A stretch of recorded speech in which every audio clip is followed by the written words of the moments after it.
नमस्कार दोस्तों, मैं अजय जैन आप सबका स्वागत करता हूं मेरे इस लिव विद वास्तु चैनल पे। दोस्तों, यह स्पेशल वीडियो मैंने श्री कृष्ण जन्माष्टमी के शुभ अवसर पर आप लोगों के लिए बनाया है।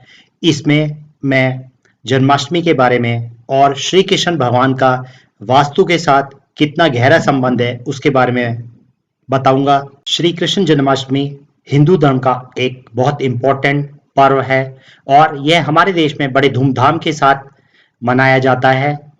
यह भगवान श्री कृष्ण के जन्म के उपलक्ष्य में बनाया जाता है और भगवान श्री कृष्ण को विष्णु भगवान का ही अवतार माना जाता है। श्री कृष्ण भगवान देवकी और वासुदेव के 8वीं संतान थे। श्री कृष्ण भगवान ने मथुरा के लोगों को राजा कंस के अत्याचारों से बचाने के लिए कंस का वध किया था। वह उनके मामा ही थे और श्री कृष्ण भगवान ने ऐतिहासिक महाभारत के युद्ध में पांडवों का साथ देके कौरवों के विरोध में उन्हें जीत दिलाई थी और धर्म का साथ दिया था।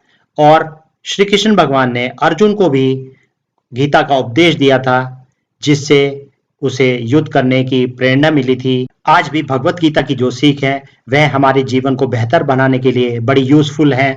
इस साल श्री कृष्ण जन्माष्टमी 30/8 को मनाई जाएगी। अष्टमी तिथि 30/8 की रात्रि को 11:25 से लेके दूसरे दिन की सुबह 1:59 तक रहेगी।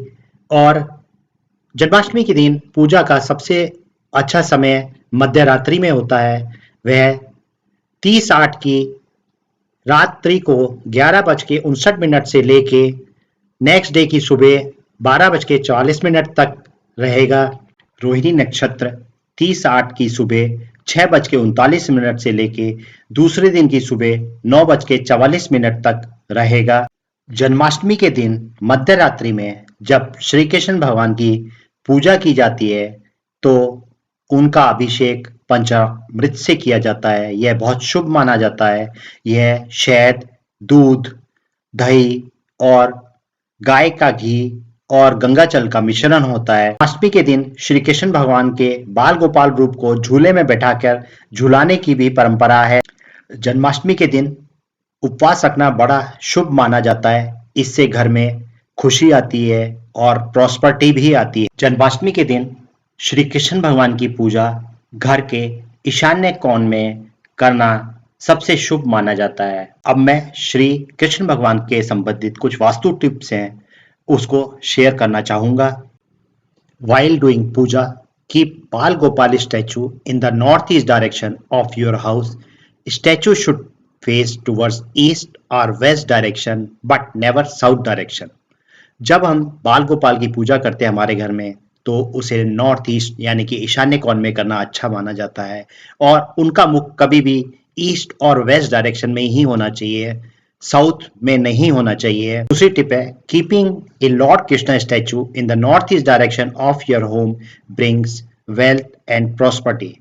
यदि हम श्री कृष्ण भगवान के स्टैचू को हमारे ईशान्य कोण में घर में रखते हैं तो उससे हमारे घर में वेल्थ और प्रॉस्पेरिटी आती है। तीसरी टिप है, keeping a flute in home will help to keep harmony and love among the family members. यदि हम अपने घर में एक बांसुरी रखते हैं तो इससे हमारे घर के मेंबर्स के बीच में प्यार बना रहता है और उनमें अच्छी अंडरस्टैंडिंग बनी रहती है। चौथी टिप है, keeping A peacock feather in home attract positive vibration and remove negative and destructive energies. यदि हम अपने घर में मोर का पंख रखते हैं तो इससे पॉजिटिव एनर्जी बढ़ती है घर में और घर में से नेगेटिव और बुरी एनर्जीज को रिमूव करने में हेल्प मिलती है। आज की मेरी अंतिम टिप है, keeping Radha Krishna painting in master bedroom is considered very auspicious. The painting depict pure love and can increase the love, trust and understanding between the couple. यदि राधा कृष्णा की पेंटिंग मास्टर बेडरूम में रखी जाए तो यह शुभ मानी जाती है और प्रेम का प्रतीक मानी जाती है। इससे हस्बैंड वाइफ के रिलेशनशिप में प्यार, ट्रस्ट और अंडरस्टैंडिंग बढ़ने में हेल्प मिलती है। श्री कृष्ण भगवान की बांसुरी, मोरपंख, उनका बाल रूप कई तरीके के वास्तु दोषों को दूर करने में बड़े सहायक हैं।